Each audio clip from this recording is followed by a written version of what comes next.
Et puis le gardien des lieux saints de l'islam, ce serait effectivement un symbole très important. Et puis n'oublions pas également que l'une des motivations du Hamas et de Yahya Sinwar en lançant le 7 octobre, c'est justement de bloquer, de mettre fin à ce processus de normalisation avec l'Arabie Saoudite. Donc ce serait un peu le couronnement justement des acquis très importants d'Israël dans cette guerre. Mais à côté de cela, comme l'a rappelé votre reportage, il y a déjà des relations officieuses entre les deux pays, en particulier dans le domaine sécuritaire face à l'Iran et dans le domaine technologique pour aider à la diversification de l'économie saoudienne. Et donc la question de savoir pour les deux pays, est-ce que le jeu en vaut la chandelle pour passer à la phase officielle, alors même que l'Arabie Saoudite paierait un prix en termes de son opinion publique, même si ça n'est pas une démocratie, et que Israël paierait un prix dans la mesure où MBS, Mohammed Ben Salman, continue de parler ouvertement de son exigence d'un État palestinien. Et donc, à ce stade, il se semble encore un peu prématuré. Le temps fera peut-être qu'il faut donner encore un peu plus de temps à ce processus. Mais au bout du compte, la question se pose, est-ce que le prix, le jeu en vaut la chandelle pour les deux pays à ce stade? C'est ça, vous dites quelque part que l'essentiel, c'est ce qui se passe dans la réalité. Mais si on résume les conditions justement de la normalisation, il y a notamment le plan crédible pour un État palestinien, vous venez de le dire, la vente du F-35, le feu vert aussi pour un programme nucléaire en Arabie Saoudite. Ça fait beaucoup. Est-ce que c'est surmontable ou est-ce que c'est rédhibitoire?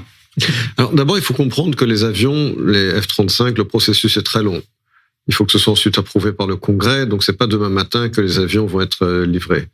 Donc Israël peut retarder ce processus et c'est également réversible. Je vous rappelle qu'au moment des accords d'Abraham, Donald Trump s'était engagé à vendre ses avions aux Émirats Arabes Unis, ça ne s'est jamais fait. En ce qui concerne l'État palestinien, là aussi, tout dépend de savoir si, quand on regarde, n'oubliez pas que hier, le Conseil de sécurité a adopté le plan Trump, qui parle d'un État palestinien avec des conditions très claires. Et par conséquent, si on s'en tient strictement à ces conditions, c'est tout à fait jouable puisqu'elles ne seront jamais réunies. Donc c'est toujours la même chose. Ça fait plus de 20 ans, je vous rappelle, à l'époque, le président Bush avait dit à condition que ce soit un État démocratique qui lutte contre le terrorisme. Donc c'est créer des conditions qui sont complètement irréalistes.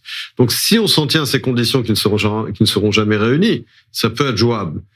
Quant au programme nucléaire civil, là aussi, il faudrait vraiment qu'il y ait des garanties très très très claires pour que les Saoudiens n'utilisent pas cela à des fins militaires. Gros point d'interrogation là-dessus. Effectivement. Dans les faits, est-ce que quelque part tout ne dépend pas de qui est sur le trône? C'est-à-dire que lorsque MBS accédera effectivement officiellement au trône, même si c'est déjà l'homme fort, eh bien là, ce serait une formalité de la normalisation, y compris en mettant de côté quelque part pour lui l'État palestinien. Alors, pas forcément, parce qu'il est déjà de facto le leader de l'Arabie Saoudite et que effectivement son père a encore une certaine influence. Et ce n'est pas seulement ça, il y a aussi un certain establishment religieux wahhabiste en Arabie Saoudite. Il y a la rue saoudienne, mais en tant que dirigeant de ce pays qui décide à peu près de tout ce qui se passe dans le pays, il a aussi une influence sur l'opinion publique puisqu'il contrôle les médias. Et donc c'est un peu, je dirais, de la part d'un leader comme MBS, dire ah oui, mais que voulez-vous, la rue saoudienne est encore hostile à Israël. Bah oui, mais c'est lui qui contrôle les médias, les livres scolaires, donc il peut faire des changements là-dessus aussi. C'est pour ça que je dis qu'au bout du compte, je pense que ça aura lieu, mais pas forcément tout de suite. Ça risque de prendre encore du temps.